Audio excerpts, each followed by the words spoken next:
Okay, so for the last section tonight, we're going to focus on some Divrei Torah for Seder and for Pesach.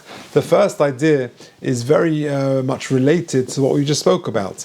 The Arizal says that Pesach is an acronym, if you like, of the two words Pesach. It's a bridge of a combination of those two words, Pesach, that a mouth that talks. It's good to talk. And that, like we said before, is a connection between the parashas of Tazria and Tzorah that often fall around the time of Pesach, because the idea is that the person, one of the main averas that a person gets harassed for is for Lashon Hara, Gemara in Erchin says, and his reparation, if you like, as we discussed, is taking the two birds, killing one bird, which represents the bad speech, and taking the other bird and using it in a positive sense. That's really what this ability of this gift of speech is meant to be for. And Pesach is all about that, the importance of using speech properly, as we just discussed, whether it's Divrei Torah, Yas, or Torah, the Gemara says, if the matak nosa, what is the takana for it, or just much of Pesach, as we described, is involving using speech at Seder night, the mitzvah Sipusis Mitzrayim, etc., etc.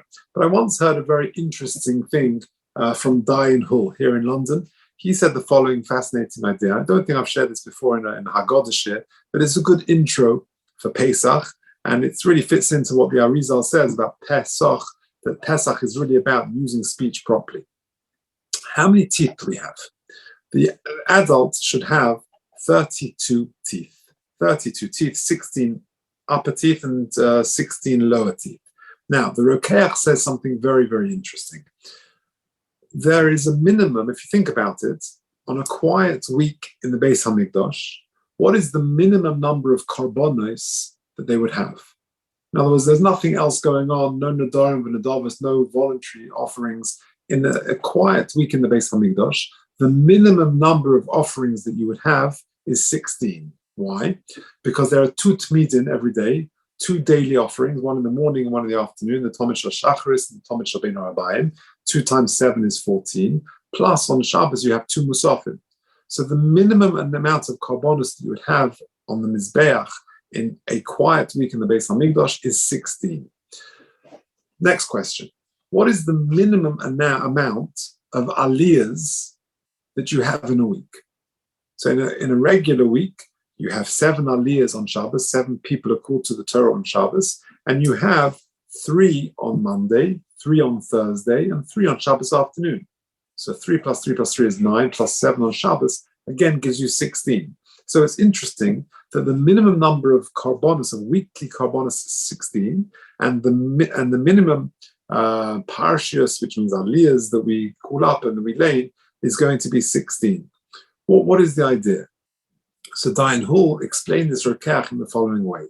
He said that the reason why we have speech, the reason why we have teeth, is really for 2 functions. One is for eating, and one is for speech. It's very hard to eat without teeth. The food needs to be processed, liquidized, and speaking is difficult without teeth. And therefore, the connection is that we need teeth to eat for spiritual sustenance and also to speak Torah. And that those 2 aspects, the weekly karbonos and the parshas that we lay in, the aliyahs, represent these 2 things.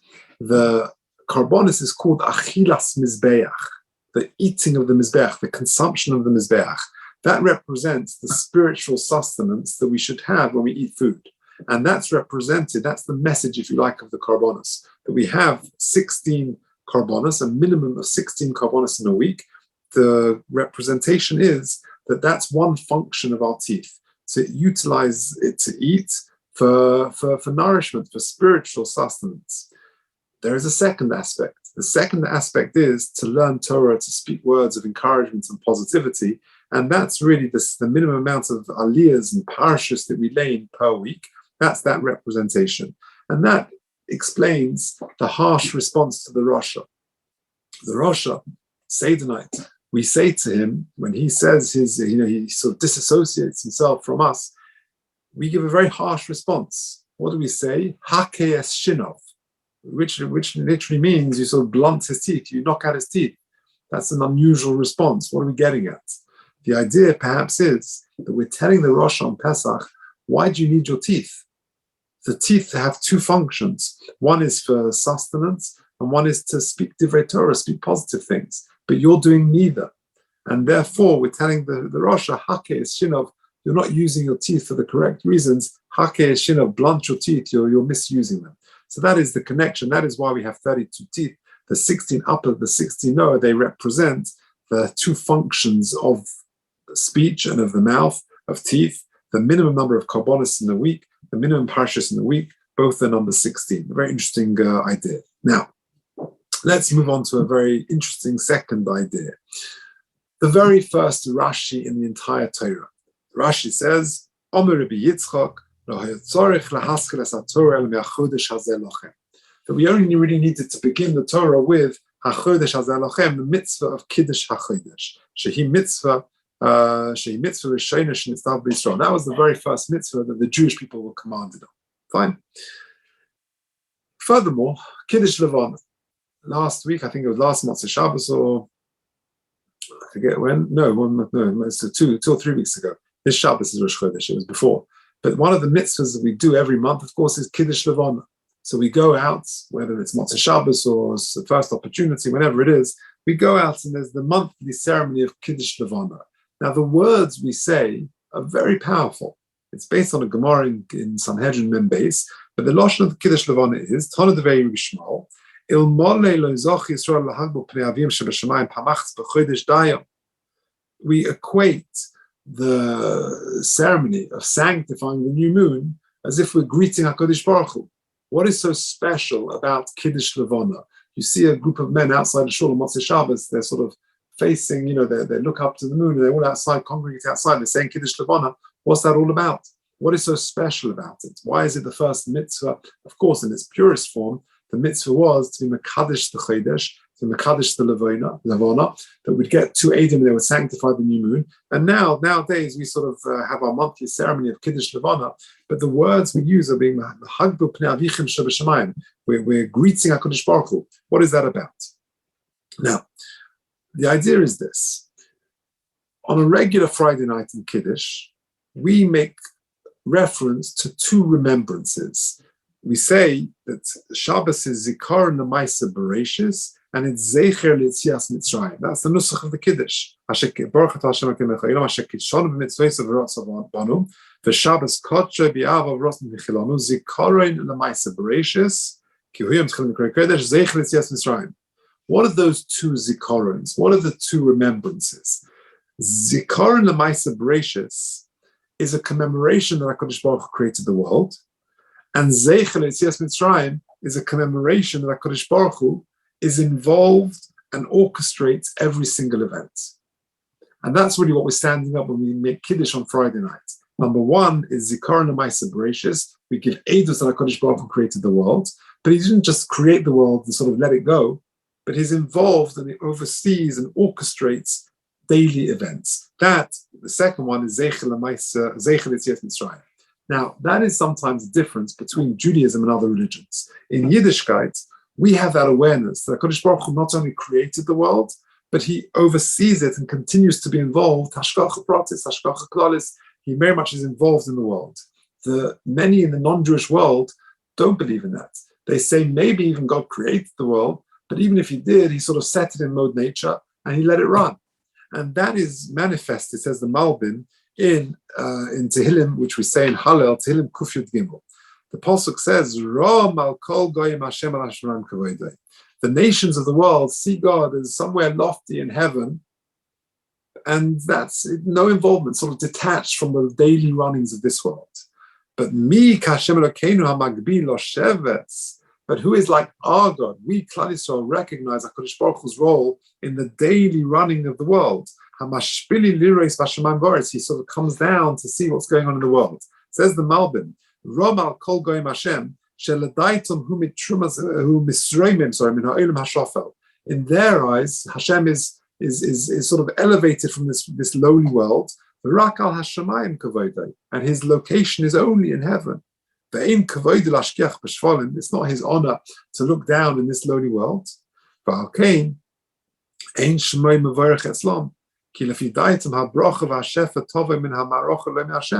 They understand that blessing and comes from just natural, a person's own endeavor, the natural running of the world. That's the non-Jewish way of looking at things. Says the Malbim,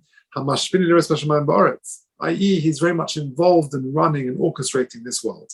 And this says, I saw this in the Haggadah of my friend, he says a beautiful thing.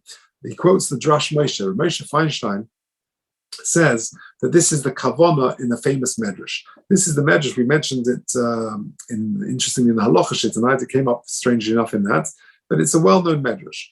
This is on the second side of the sheet. If you're listening online, email me at j.golker@gmail.com. I'll happily send you the handout. The Medrash says in Bereshis Rabbah Parshas Vayetze in Parshas Samaches Siman Dalet,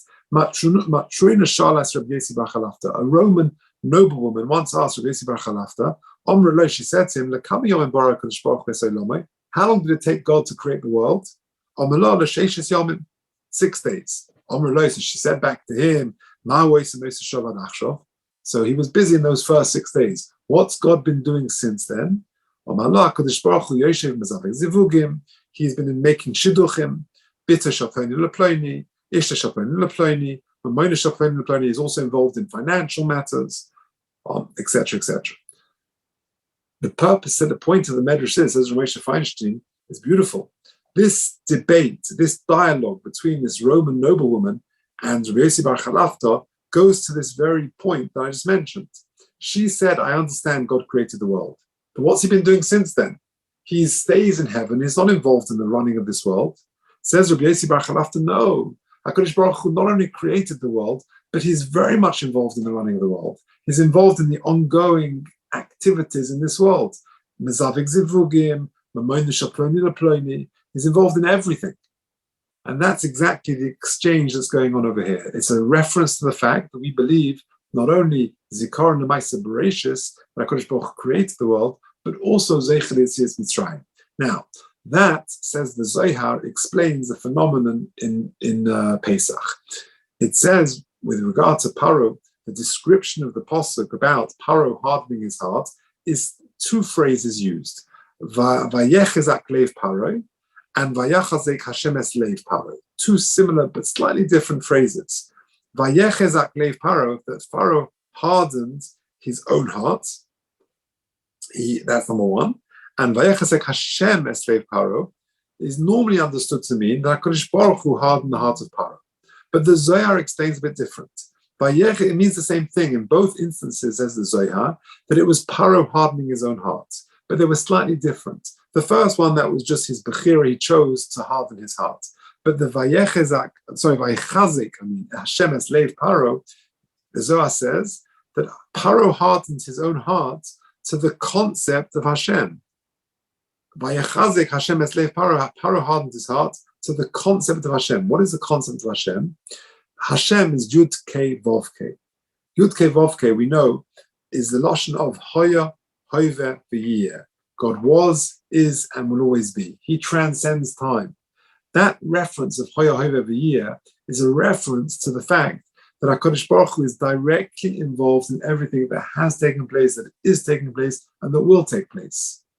And therefore, he, as it were, denied the concept of HaKadosh Baruch Hu's involvement in the world. That's exactly what this Roman noblewoman was saying as well. HaKadosh Baruch Hu created the world, but is not involved in the ongoing running of it.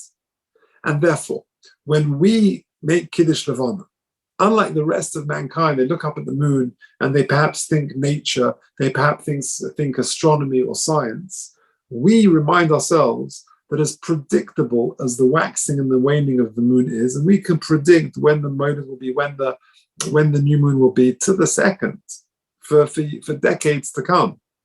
But we can then, nonetheless, we remind ourselves that it's HaKadosh Baruch Hu who continues to sustain the world on every single moment, and watches over and orchestrates everything. That's really what we're declaring.